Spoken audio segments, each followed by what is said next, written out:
दोस्तों, अगर आप BAMS में एडमिशन लेना चाहते हैं तो आपको कुछ डॉक्यूमेंट्स की रिक्वायरमेंट होगी। तो आज की इस वीडियो में हम जानेंगे कि आपको किस किस डॉक्यूमेंट की जरूरत होगी। तो चलिए स्टार्ट करते हैं। नंबर 1 पर आपको 10th की मार्कशीट या फिर रिजल्ट की रिक्वायरमेंट होगी। नंबर 2 पर 10th का सर्टिफिकेट, जिसको सनद भी कहते हैं, परंतु यदि आपके पास मार्कशीट पर लिखा है कि कम विद सर्टिफिकेट या आपने 10th 2019 में या उसके बाद किया है तो आपको इसकी जरूरत नहीं होगी। नंबर 3 पर आपको 12th की मार्कशीट की रिक्वायरमेंट होगी और नंबर 4 पर आपको 12th का सर्टिफिकेट की रिक्वायरमेंट होगी। अगर आपके पास कोई रिजर्वेशन है तो आपको जाति प्रमाण पत्र की रिक्वायरमेंट होगी, परंतु जनरल वालों को इसकी जरूरत नहीं होगी। स्थायी या डोमिसाइल की जरूरत होगी।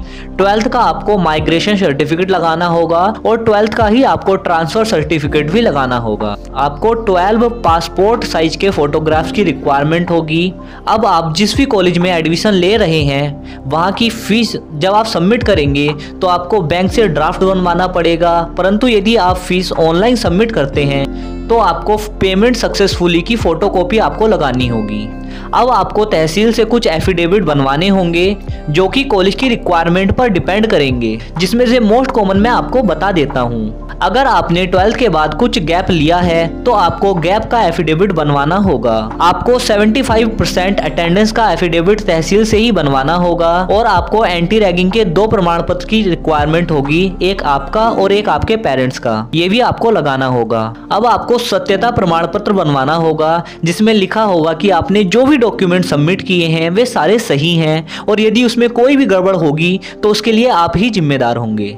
इन सब के अलावा आपको 2 राजपत्रित या फिर गैजेटेड ऑफिसर द्वारा कैरेक्टर सर्टिफिकेट बनवाने होंगे। माइंड में क्वेश्चन आता है कि ये कैसे बनेंगे, तो चलिए अब इसके बारे में डिस्कस करते हैं। सबसे पहले आप जिस भी कॉलेज में एडमिशन ले रहे हैं वहां से कैरेक्टर सर्टिफिकेट का फॉर्मेट मांगिए।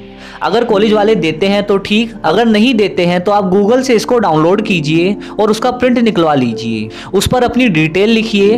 उसके बाद अगर आपके आसपास कोई गवर्नमेंट स्कूल है तो आप वहां जाएं। गवर्नमेंट स्कूल के प्रिंसिपल भी गैजेटेड ऑफिसर होते हैं। वे उस पर अपने साइन करेंगे और स्कूल की मोहर लगा देंगे और इस तरह से आपका पहला गैजेटेड ऑफिसर वाला कैरेक्टर सर्टिफिकेट तैयार हो जाएगा। अगर आपके आसपास कोई गवर्नमेंट हॉस्पिटल है तो आप वहां पर जाइए। गवर्नमेंट हॉस्पिटल के सीनियर डॉक्टर भी गैजेटेड ऑफिसर होते हैं। वे भी उस प्रमाण पत्र पर अपने साइन करेंगे और उस गवर्नमेंट हॉस्पिटल की मोहर लगा देंगे। तो इस तरह से आपके दोनों गैजेटेड ऑफिसर वाले कैरेक्टर सर्टिफिकेट तैयार हो जाएंगे। दोस्तों, अगर आपको BAMS में एडमिशन लेने के लिए किसी और भी डॉक्यूमेंट की रिक्वायरमेंट है तो आप कमेंट करके जरूर बताएं। Thank you, have a nice day.